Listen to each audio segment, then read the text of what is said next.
ಆಗಿಲ್ಲ ಅನ್ನುವಂಥದ್ದು. ಕೇವಲ ಚಂದ್ರ ಮಾತು ಕೇಳುವಂಥ ಸ್ಥಿತಿಗಳು ಜನನೂ ಇಲ್ಲ. ಅವ್ರಿಗೆ ಬೇಕಾಗುವಂಥ ಒಂದು ಏನಪ್ಪ ಅವಕಾಶಗಳು ನಿರ್ಮಿಸ್ಕೊಳ್ಳುವಂಥ ಶಕ್ತಿ ನಾಳೆ ಅಧಿಕಾರಕ್ಕೆ ಬಂದರೆ ನಮ್ಗೆ ಬರ್ಬೋದು. ಆದರೆ ಅಧಿಕಾರಕ್ಕೆ ಬರುವ ಸಾಧ್ಯತೆಗಳು ಭಾಳ ಕಡಿಮೆ ಇದೆ ಅನ್ನೋದು ಅವ್ರಿಗೂ ಮನವರಿಕೆ ಅದ.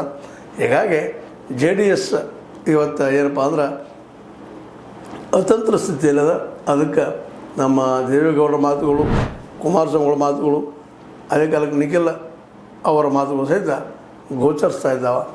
ಏನೋ ಆಗಲಿ JDS ತನ್ನ ಮೊದಲಿನ ಶಕ್ತಿಯನ್ನು ಪಡೆಯೋದು ಸಾಧ್ಯವ ಅನ್ನುವಂಥದ್ದು ಇವತ್ತಿನ ಪ್ರಮುಖ ಪ್ರಶ್ನೆ. ಅದು ವಿಚಾರ ಮಾಡಿದಾಗ ಸರ್ ಮೋಸ್ಟ್ಲಿ ಆಗಲಿಕ್ಕಿಲ್ಲ. ಆದರೂ ರಾಜಕೀಯದಲ್ಲಿ ಏನು ಬೇಕಾದ ಆಗ್ಬೋದು ಅನ್ನೋಂಥ ಒಂದು ಏನೋ ದೂರದೃಷ್ಟಿ.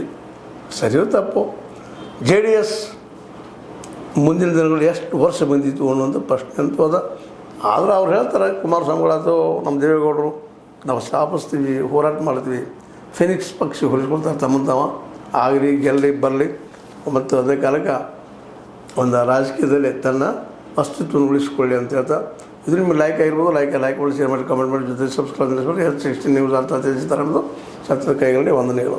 ಆತ್ಮೀಯ ಸಾರ್ವಜನಿಕರಲ್ಲಿ H16 ಅರ್ಥಾತ್ ಸೀತಾರಾಮದಿಂದ ಒಂದು ಮನವಿ. ಈ ಸಂಸ್ಥೆ ಭ್ರಷ್ಟಾಚಾರ, ಅನ್ಯಾಯ, ಅತ್ಯಾಚಾರಗಳಿಂದ ನೊಂದವರ ವೇದಿಕೆ. ಅನ್ಯಾಯಕೋರರ, ಭೂಗಳ್ಳರ, ನಶಾ ಸಾರಾಯಿ ಮಾಫಿಯಾಗಳ ವಿರುದ್ಧದ ಧ್ವನಿ. ರೈತರ, ಕೂಲಿಕಾರ, ಕಾರ್ಮಿಕರ, ಬಿದ್ದ ಸಮುದಾಯ ಜನರ ಧ್ವನಿ. ಬೆಂಬಲವಾಗಿ ನಿಂತು ತನುಮನ ಧನದ ಸಹಾಯಕ್ಕೆ ಸಾರ್ವಜನಿಕರಲ್ಲಿ ಕೋರಿಕೆ. ದಾನದ ಸಹಾಯ ನೀಡಿ ಸ್ವಾತಂತ್ರ್ಯ ಪತ್ರಿಕೋದ್ಯಮ ಉಳಿಸಿ ಬೆಳೆಸಿ. ವಂದನೆಗಳು. ತಮ್ಮನ್ನೇ ನಂಬಿರುವ ಮಲ್ಲಪ್ಪ ಇ ಜೋತಾವರ್.